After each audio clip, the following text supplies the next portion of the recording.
والقمر بحسبان والنجم والشجر يسجدان وفضل زمانا على زمان كما فضل مكانا على مكان وإنسانا على إنسان ونشهد أن لا إله إلا الله وحده لا شريك له ونشهد أن سيدنا وحبيب ربنا ومولانا محمد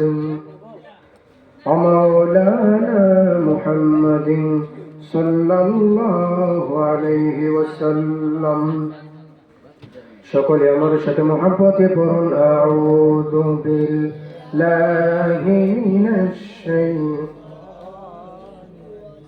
বিসমিল্লাহির রহমানির রহিম আইনামা ইউদরিকুমুল মাউত ওয়ালাউ কুনতুম ফি বুরুজিন মুশাইয়াদা وقال الله تعالى في كلامه المجيد وفي فرقانه الحميد اتل ما أوحي إليك من الكتاب وأقم الصلاة إن الصلاة تنهى عن الفحشاء والمنكر ولذكر الله أكبر بارك الله لنا ولكم في القرآن العظيم ونفعنا وإياكم بالآيات والذكر الحكيم ما كان محمد أبا أحد من رجالكم ولكن رسول الله وخاتم النبيين وكان الله بكل شيء عليما إن الله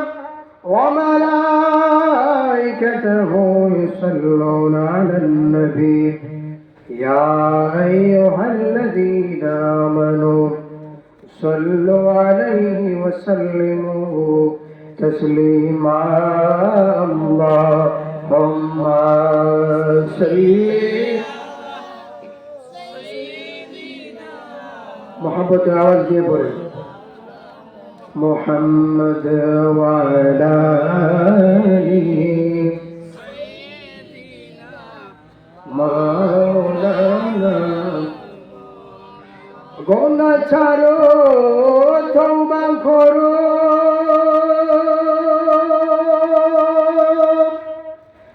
চিন্তা করো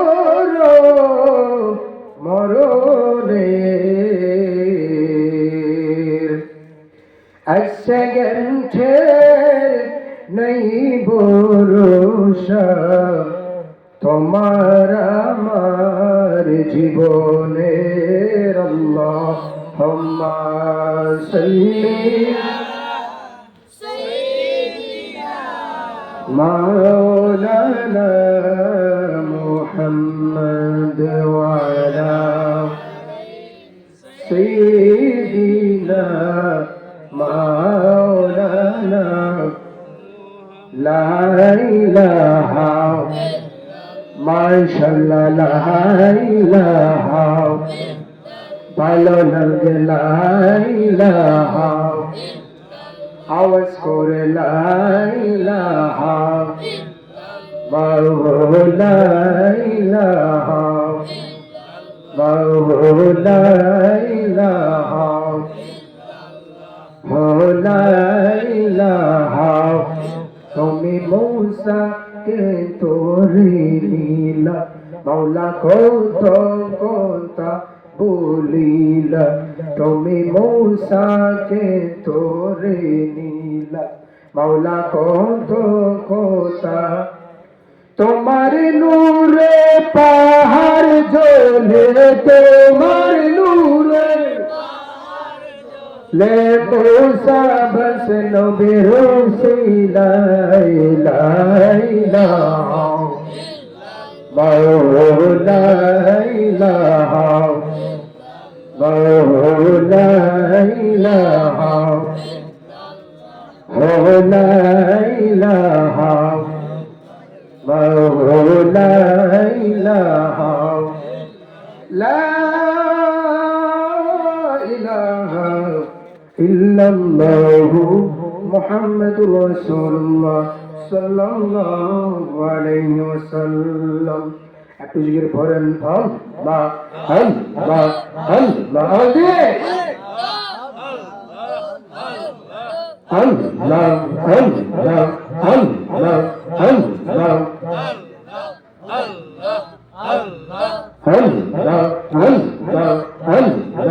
আল্লাহ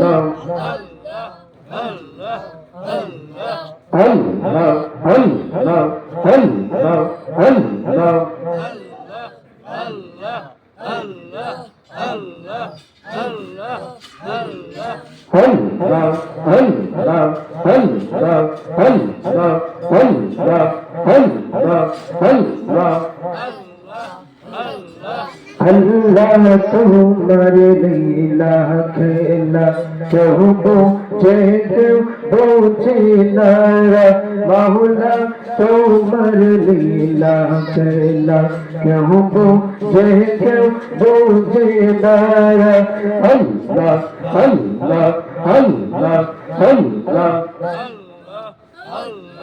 काउके राखो दस्तो लट मावा काउके राखो बलकानाई बाहुला तुम्हार लीला खेला कहूँ बोझे बोझे नारा अल्लाह अल्लाह अल्लाह अल्लाह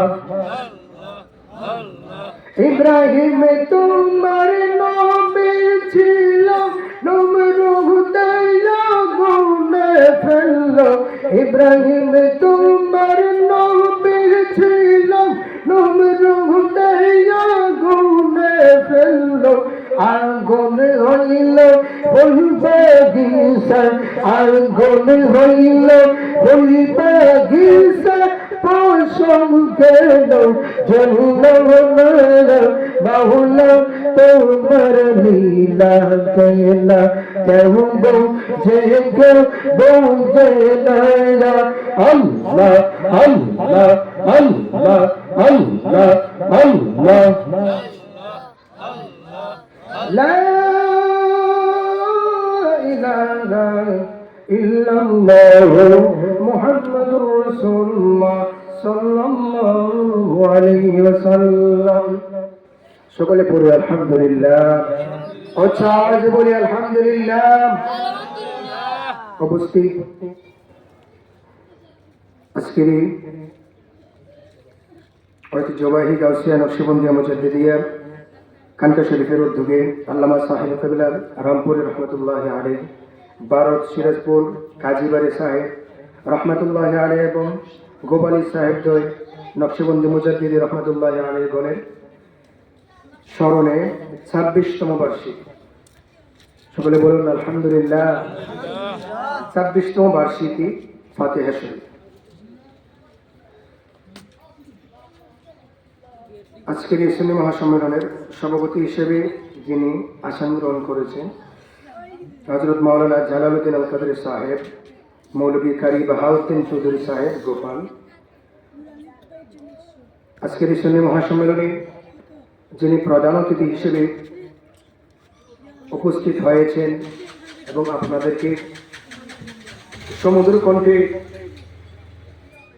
বয়ান শোনাবেন আন্তর্জাতিক খ্যাতি সম্পন্ন মুফাসসিরে কোরআন, বাতিলের আতঙ্ক, বিশিষ্ট ইসলামী চিন্তাবিদ আলহাজ হযরত মাওলানা খাজা মুঈনুদ্দিন আহমদ জালালাবাদী সাহেব, বারাকাল্লাহু ফি হায়াতে, সকলে পড়ি আল্লাহুম্মা আমিন। খাদেম বিশ্ব জাতির মন্দির ফরিদপুর। আজকের সুন্নি মহাসম্মেলনে যিনারা বিশেষ অতিথি হিসেবে উপস্থিত আছেন, জনাব ডক্টর খলিলুর রহমান সাহেব ছেলে, পীরজাদা হজরত মৌলানা কাজী হালিম বুরহান সাহেব, সুপার সিরাজপুর কাজীবাড়ি ইসলামিয়া দাখিল মাদ্রাসা বিশ্বনাথ ছেলে, সিলেট জেলার শ্রেষ্ঠ ইউপি চেয়ারম্যান নির্বাচিত জনাব আব্দুল মানাফ সাহেব, চেয়ারম্যান ৮ নং কান্দিগাঁও ইউপি সদর ছেলে, আলহাজ মুফতি ফয়াজুল্লাহ কাদরি আর রেফাই সাহেব ফেনী, বিশিষ্ট ইসলামী চিন্তাবিদ। আজকের এই মাহফিলে যিনি প্রধান বক্তা হিসেবে উপস্থিত আছেন, বিশিষ্ট ইসলামী চিন্তাবিদ, সুদূর বগুড়া থেকে আগত এমদাদিয়া দরবার শরীফের সাহেবজাদা পীরজাদা কারি মাওলানা মোহাম্মদ মাহিবি চিশতি সাহেব, বারাকাল্লাহু ফি হায়াতে, সকলে বলি আল্লাহুম্মা আমিন। আমার আগে যিনি বয়ান পেশ করেছেন, বিশিষ্ট ইসলামী চিন্তাবিদ, নবযুগের উদীয়মান মধুর কণ্ঠের অধিকারী হযরত মাওলানা মুফতি ফজলুর রহমান কবির কামানী সাহেব কিশোরগঞ্জ সহ দিগার উলামায়ে কেরাম, যারা ওয়াজ করেছেন, যারা করবেন, সকলকে আল্লাহ পাক রব্বুল আলামিন আমলের নিয়তে, সহিহ নিয়তে কথাগুলো বলার মতো তৌফিক দান। সবাই বলেন আল্লাহুম্মা আমিন। আজকে এই মাহফিলটা এই গ্রামের জন্য রহমত না গজব? রহমত। কিন্তু আমাদের উপস্থিতি মনে হচ্ছে যে আমাদের জন্য গজব। রাসূল করিম সাল্লাল্লাহু আলাইহি ওয়াসাল্লাম হাদিসে মুবারাকা ইরশাদ করেন যে আখেরি জামানায় মানুষ ইসলাম থেকে দূরে সরে যাবে। ইসলাম থেকে মানুষ দূরে সরে যাবে, ইসলামকে আঁকড়ে ধরবে না। রাসূল করিম সাল্লাল্লাহু আলাইহি ওয়াসাল্লাম বলেছেন যে মানুষ ইসলাম থেকে দূরে সরে যাবে, কিন্তু কিছু কিছু মানুষ আছে যারা ইসলামকে ধারণ করবে, লালন করবে। ওই মানুষগুলোর জন্য আল্লাহ পাক রব্বুল আলামিন দুনিয়া ধ্বংস করবেন না। বলেন না সুবহানাল্লাহ। দুনিয়া ধ্বংস করবেন না। ওই মানুষগুলা দুনিয়াটাকে টিকিয়ে রাখবে। এক একটা ঘরে, এক একটা বাড়িতে, এক একটা এলাকায়, এক একটা গ্রামে, এক একটা উপজেলায়, এক একটা থানায়, এক একটা জেলায় আল্লাহ পাক রব্বুল আলামিন ওইভাবে মানুষগুলো দাঁড় করে দিবেন। বলেন না সুবহানাল্লাহ। মাহফিলের প্যান্ডেল অনেক বড়, মাহফিলের প্যান্ডেল অনুযায়ী মানুষ অনেক কম। রাসূল করিম সাল্লাল্লাহু আলাইহি ওয়াসাল্লাম বলেছেন ওই মানুষগুলা দিয়ে আল্লাহ পাক রব্বুল আলামিন ইসলাম টিকিয়ে রাখবেন। মানুষ এখন গুনার দিকে ধাবিত।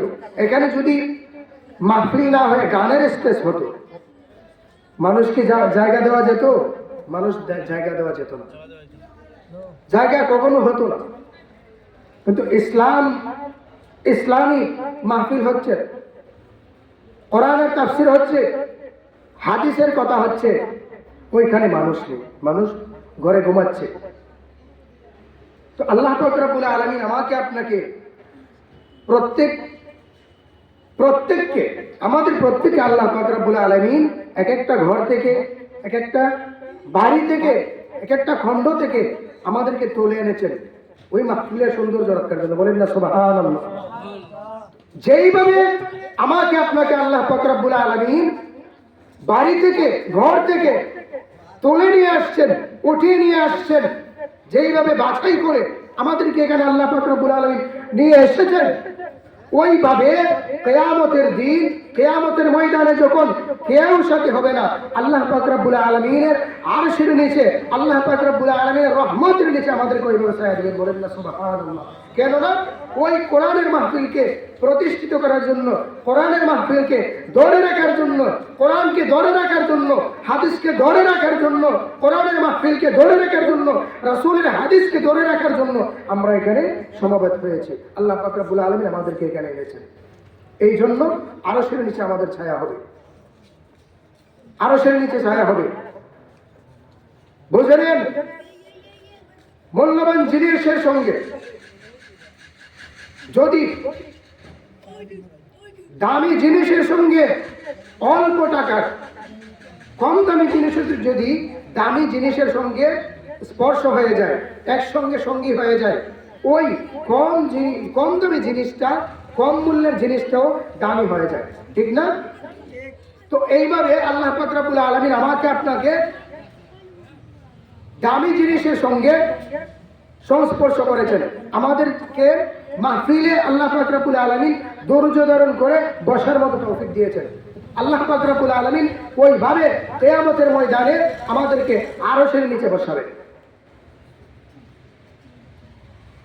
কিন্তু আমরা যারা ঘুমের ঘরে আছি, কেউ কেউ টেলিভিশনেও চোখ রাখছে, কেউ কেউ মোবাইলের পর্দায় চোখ রাখছে, কিন্তু এখানে কোরআনের আলোচনা হচ্ছে, হাদিসের তালাওয়াত হচ্ছে, ওইখানে মানুষ আসতে রাজি না। আল্লাহ পাক রব্বুল আলামিনের হাবিব সাল্লাল্লাহু আলাইহি ওয়াসাল্লাম ইরশাদ করেন, জেনে রাখো, যেই ব্যক্তি যেই জিনিসকে মহব্বত করবে, ওই ব্যক্তির ওই জিনিসের সঙ্গে ওই জিনিসকে উপলব্ধ করে হাসরের ময়দানে তাকে নাজাত দেওয়া হবে। যদি সে ভালো জিনিসের সঙ্গে সঙ্গী হয়ে যায়, স্পর্শ থাকে, সংস্পর্শ থাকে, ভালো জিনিসের সঙ্গে স্পর্শ থাকে, তার ওই ভালো জিনিসের সঙ্গে সে ওইখানে হিসাব প্রাপ্ত হবে। আবার যদি সে খারাপ জিনিসের সঙ্গে সঙ্গী হয়ে যায়, ওই খারাপ জিনিসের সঙ্গে তার হিসাব দেওয়া হবে। এই জন্য আমাদের উচিত মাহফিলগুলার সৌন্দর্য রক্ষা করা, মাহফিলে এসে বসা, কোরআনের কথা হাদিসের কথা শ্রবণ করা। আল্লাহ পাক রব্বুল আলামিন আমাকে আপনাকে এই মাহফিলের জন্য কবুল করেছেন, শুকরিয়া আদান করি আলহামদুলিল্লাহ। আপনার মতো আমার মতো কত মানুষ বর্তমানে হসপিটালের বেডে শুয়ে চিৎকার চেঁচিমেচি করতেছে।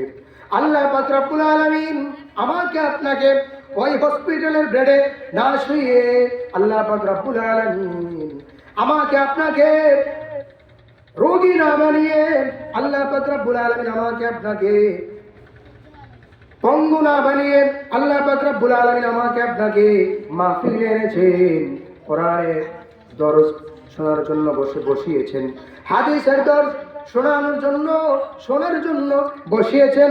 আমরা শ্রেষ্ঠ আল্লাহর হাবিব সাল্লাল্লাহু আলাইহি ওয়াসাল্লাম ইরশাদ করেন, ওই জাতির ওই ব্যক্তি শ্রেষ্ঠ দুনিয়াতে যিনি শিক্ষা করেন এবং শিক্ষা দেন। এই চেয়ারে বসে বক্তারা হাদিস আলোচনা করবেন, হাদিসের বাণী আপনাদের কাছে পৌঁছে দিয়ে আপনারা শ্রবণ করবেন। এইভাবে দুইটা দল, শ্রোতা একটা দল, বক্তা একটা দল, দুটো দলে রাসূল করিম সাল্লাল্লাহু আলাইহি ওয়াসাল্লামের কথা অনুযায়ী, হাদিস অনুযায়ী ওই দুইটা দলই হচ্ছে এই পৃথিবীতে শ্রেষ্ঠ। বলেন না সুবহানাল্লাহ। আল্লাহ পাক রব্বুল আলামিন কোরআনে বলেন, আইনামা ইউদরিকুমুল মাউতু ওয়ালাউ কুনতুম ফি বুরুজিন মুশাইয়াদা। সকলে বলেন আল্লাহু আকবার। আল্লাহ পাক রব্বুল আলামিন বলেন, আইনামা ইউদরিকুমুল মাউতু ওয়ালাউ কুনতুম ফি বুরুজিন মুশাইয়াদা। তোমরা জেনে রেখো, তুমি যেটাই গিয়ে লুকাবে, মালাকুল মউত তোমার সামনে হাজির হবে। পাহাড়ের নিচে যদি যাও, সমুদ্রের নিচে যদি যাও, পাহাড়ের উপরে গিয়ে উঠো, সমুদ্রের তলদেশে যাও, সমুদ্রের নিচে যাও, মাটির নিচে যাও, যেই জায়গায় তুমি যাবে ওই জায়গায় তোমাকে মালাকুল মউত পাকড়াও করবে। কোন অবস্থায়? তুমি যদি কাজের অবস্থায় থাকো, ডিউটিরত অবস্থায় থাকো, ঘুমের অবস্থায় থাকো, মাহফিলে বসে থাকো, আলোচনা করো, যে কোন অবস্থায় থাকো, কোন অবস্থায় আজরাইল তোমার সামনে দেখা করবে, আজরাইল তোমার সামনে আসবে, কেউ বলতে পারে না, তুমিও জানো না। সেই জন্য সর্বদা মৃত্যুর জন্য প্রস্তুত থাকো। বলেন না সুবহানাল্লাহ। আমাদেরকে সর্বদা মৃত্যুর জন্য প্রস্তুত থাকতে হবে, হবে কিনা? মৃত্যুর জন্য প্রস্তুত থাকতে হবে।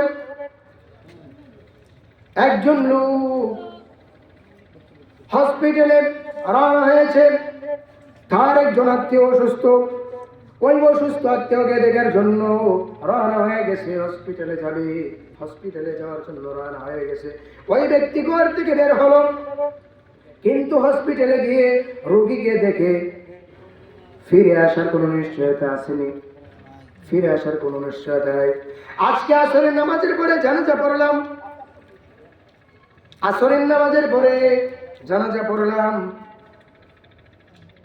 জোহরের নামাজের পরে জানাজা পড়লাম। ওই ব্যক্তি যে মারা যাবে, ওই ব্যক্তি কি জানতো? ওই ব্যক্তি জানতো না। আমি আপনি কোন দিন মারা যাব, কখন কি অবস্থায় মারা যাব, আমিও বলতে পারি না, আপনিও বলতে পারেন না। এই জন্য আল্লাহ পাক রব্বুল আলামিন কোরআনে আগে বলে দিয়েছেন, আইনামা ইউদরিকুমুল মাউতু ওয়ালাউ কুনতুম ফি বুরুজিন মুশাইয়াদা। কখন কি অবস্থায়, কোন অবস্থায়, কোন সময় মালাকুল মউত সময় তোমার সামনে হাজির হবে তুমি বলতে পারো না, পৃথিবীর কেউ জানে না। সেই জন্য সর্বদা মৃত্যুর জন্য প্রস্তুত থাকো, আজরাইলে দাওয়ার জন্য প্রস্তুত থাকো, আজরাইলে চাপার জন্য প্রস্তুত থাকো, সর্বদা প্রস্তুত থাকো। তুমি যখন প্রস্তুত থাকবে তখন তোমার গুনাহ করার ইচ্ছা জাগবে না, গুনাহের দিকে মন আকৃষ্ট হবে না, দিল গুনার দিকে আকৃষ্ট হবে না। সদা সর্বদা মৃত্যুর জন্য যখন প্রস্তুত থাকবা, গুনাহ করার মন চাইবে না, গুনাহের দিকে যাওয়ার মন চাইবে না।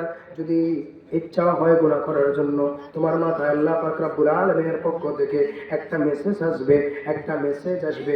ওই মেসেজটা কি? যে আমি তো মালাকুল মউতের স্বাদ গ্রহণ করতে হবে, আজরাইলের তাবায় পড়তে হবে, কিন্তু কখন মালাকুল মউত আজরাইল আমার সামনে আসে আমি তো জানি না। আমি গুনাহ করার জন্য যখন উদ্বুদ্ধ হব, ওই সময় যদি আজরাইল চলে আসে তখন আমি কি করব? ওই গুনাহ অবস্থা আমাকে মালাকুল মউত পাকড়াও করবে, আমাকে মৃত্যুবরণ করতে হবে। না না না, আমি গুনাহ অবস্থায় মৃত্যুবরণ করতে চাই না, আমি গুনাহ অবস্থায় মৃত্যুবরণ করতে চাই না। এই জন্য গুনাহ থেকে বেঁচে থাক, গুনাহ থেকে আপনি বেঁচে থাকবেন। কিন্তু গুনাহ থেকে বেঁচে থাকার জন্য, গুনাহ থেকে বেঁচে থাকার জন্য আমাদের কিছু হাতিয়ার আছে। ওই হাতিয়ারগুলো হচ্ছে, এর মধ্যে একটা হাতিয়ার হচ্ছে নামাজ। ওই নামাজ পড়লে কিভাবে আপনি গুনাহ থেকে বেঁচে যাবেন, গুনাহ থেকে ফারাক থাকবেন, গুনাহ থেকে দূরে থাকবেন? আল্লাহ পাক রব্বুল আলামিন কোরআনে ইরশাদ করেন, ইন্নাস সালাতা তানহা আনিল ফাহশাই ওয়াল মুনকার। সকলে আল্লাহু আকবার বলে।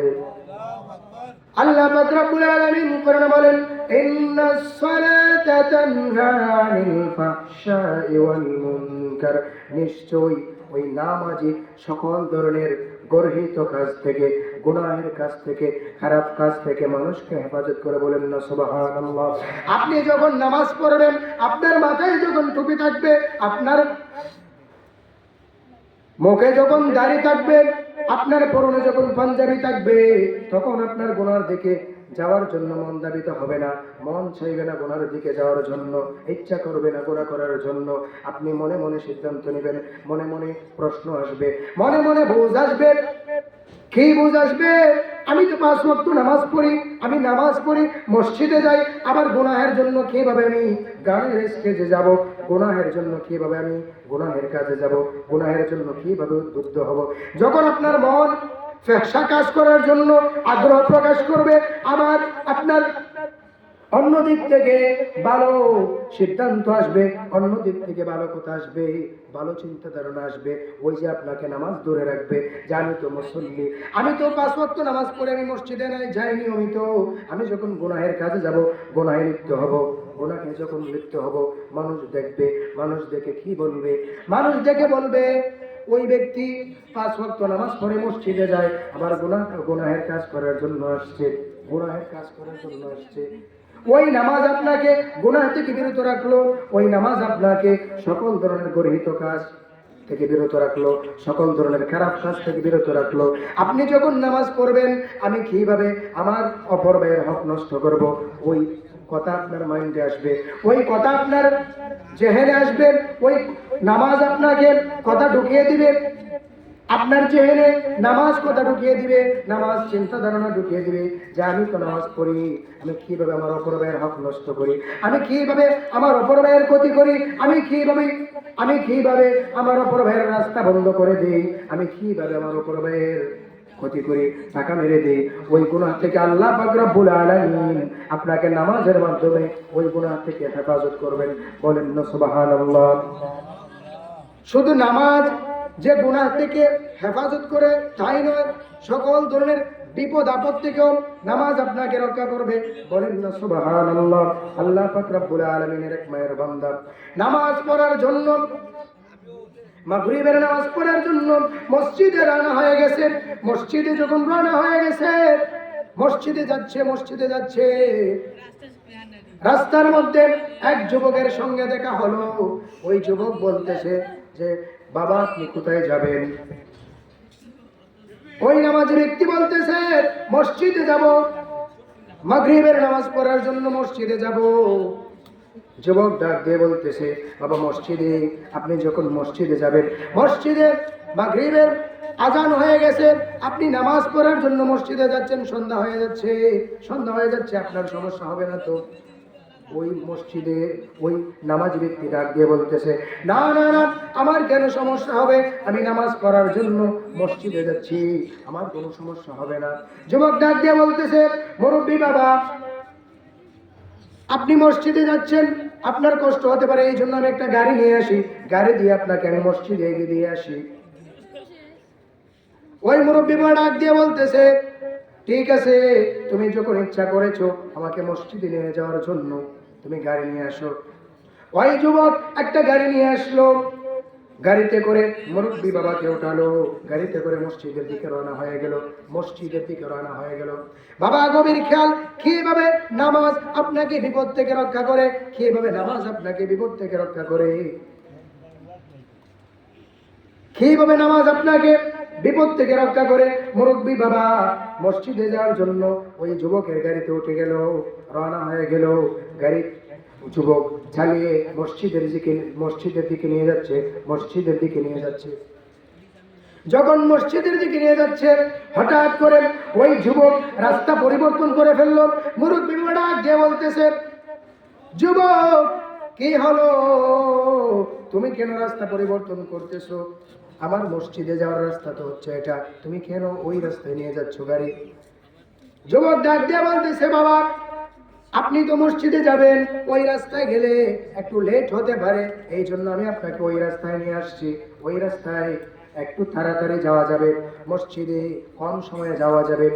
যখন মুরব্বী বাবাকে নিয়ে যুবক অন্য রাস্তায় গাড়ি দিয়ে যাচ্ছে, মুরব্বী বাবা ডাক দিয়ে বলল যুবক, তুমি যে আমাকে মসজিদের দিকে নিয়ে যাচ্ছ, আমি তো মসজিদ পাচ্ছি না, মাগরিবের নামাজের সময় পার হয়ে যাচ্ছে, আমি তো মসজিদ পাচ্ছি না, মসজিদ তো সামনে দেখা যাচ্ছে না। এই কথা বলতে বলতে যুবক একটা পাহাড়ের গুহায় নিয়ে ওই গাড়িটাকে থামালেন।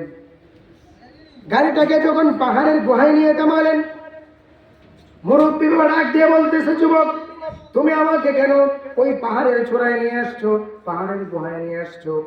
মুরব্বী বাবা এই কথা বলার সঙ্গে সঙ্গে যুবক মুচকি হাসতেছে। কি ব্যাপার যুবক, তুমি মুচকি হাসো কেন? যুবক তুমি মুচকি হাসতেছো কেন? যুবক ডাক দিয়ে বলে আরে বোকা, আমি তো আপনাকে মসজিদে নেওয়ার জন্য নিয়ে আসি নাই, আমি আপনাকে ওইখানে কতল করে আপনার শিরটাকে বিক্রি করে আমি আমার খেদা মেটাবো, বিক্রি করে আমার উপার্জন করব, ওই উপার্জন থেকে আমি আমার পরিবার নিয়ে চলাফেরা করব। যখন এই কথা বলল যুবক, মুরব্বী বাবা আশ্চর্য হয়ে গেলেন। ডাক দিয়ে বলতেছে যুবক, তুমি এই সামান্য দুনিয়ার রিজিকের জন্য আমাকে ওয়াসওয়াসা দিয়ে আমাকে পায়তারা করে আমাকে মসজিদ থেকে ওই দিকে নিয়ে আসছো, পাহাড়ের চূড়ায়। তুমি কি জানো না মালাকুল মউত তোমার সামনে আসতে পারে? যুবক ডাক দিয়ে বলতেছে না না না, মালাকুল মউত আমার সামনে আসবে না। আপনি চিন্তা করুন, আপনি টেনশন করুন, আপনার জীবনের শেষ ইচ্ছাকে আপনি বলুন, শেষ ইচ্ছা আমি পূরণ করব।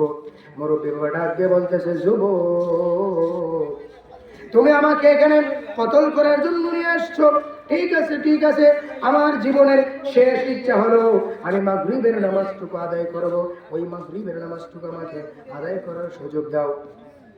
যুবক ডাক দিয়ে বলতেছে, ঠিক আছে, তুমি মাগরিবের নামাজ আদায় করো, মাগরিবের নামাজ আদায় করে নাও, তোমার জীবনের শেষ ইচ্ছা। কিন্তু জেনে রাখো, তুমি যদি কোনো চালাকি করো, আমার হাত থেকে রেহাই পাবে না। ওই পাহাড়ের চূড়ায়, ওই পাহাড়ের গুহায় তোমাকে আমি নিয়ে আসছি, এমন পাহাড়ের গুহায় নিয়ে আসছি, ওই পাহাড়ের গুহা থেকে আমার অনুমতি ছাড়া তুমি বের হতে পারবে না। মুরব্বী বাবা যখন এই কথা শুনলেন, এই কথা শুনে নামাজের জন্য প্রস্তুত হয়ে গেলেন, চতুর্দিকে খোঁজাখুঁজি করলেন, পানির সন্ধান নেই। মুরব্বী বাবা তায়াম্মুম করে নামাজের জন্য দাঁড়িয়ে গেলেন, নামাজ পড়বে, মাগরিবের নামাজ পড়বে, মাগরিবের নামাজের জন্য দাঁড়িয়ে গেলেন। মুরব্বী বাবা মাগরিবের নামাজের জন্য দাঁড়িয়ে গেলেন, নামাজ পড়ার জন্য যখন তাকবীরে তাহরিমা পড়লেন, তাকবীরে তাহরিমা পড়ে আল্লাহু আকবার বলে যখন নিয়ত বাড়লেন,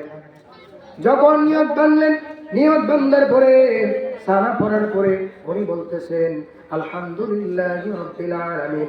যখন সূরা ফাতিহা পড়া শুরু করলেন, আর রহমানির রহিম মালিকি ইয়াউমিদ্দিন, পর্যায়ক্রমে যখন সূরা ফাতিহা শেষ হলো, সূরা ফাতিহা শেষ হওয়ার পরে ওই মুরব্বী বাবার মুখ দিয়ে কোরআনের একটি আয়াত আসতেছে, একটি আয়াত তেলাওয়াত আসতেছে, আম্মা ইউজিবুল মুদতাররা ইযা দাআহু ওয়া ইয়াকশিফুস সু, আম্মা ইউজিবুল মুদতাররা ইযা দাআহু ওয়া ইয়াকশিফুস সু।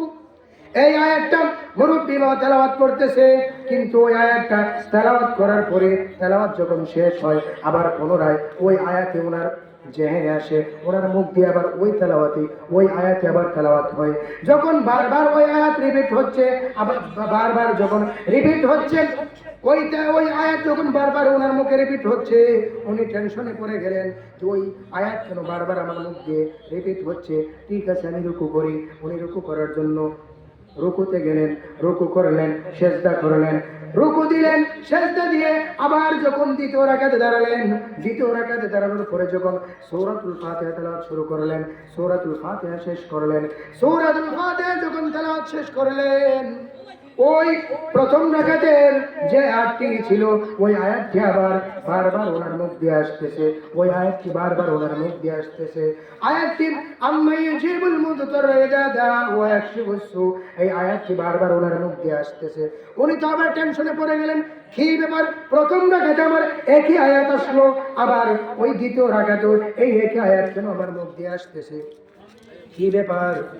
ঠিক আছে, আমি দ্বিতীয় রাকাত শেষ করি।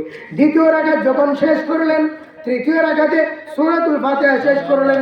সূরাতুল ফাতিহা শেষ করে যখন বসলেন, বৈঠকে যখন বসলেন, বৈঠকে বসে যখন সালাম ফেরাবেন, ওইদিকে আল্লাহ পাক রব্বুল আলামিন ডাক দিয়ে বলতেছে, নারে তাকবীর, আল্লাহু আকবার, নারে রিসালাত, ইয়া রাসূলুল্লাহ, প্রধানমন্ত্রী জিন্দাবাদ, শুভেচ্ছা স্বাগতম, জনগণ হিসেবে আবেদন, শুভেচ্ছা স্বাগতম, হাজার হাজার আবেদন, শুভেচ্ছা স্বাগতম, নারে তাকবীর, আল্লাহু আকবার, নারে রিসালাত, ইয়া রাসূলুল্লাহ, সিলসিলায়ে রামপুরি জিন্দাবাদ জিন্দাবাদ, সিলসিলায়ে সিরাজপুরি জিন্দাবাদ জিন্দাবাদ।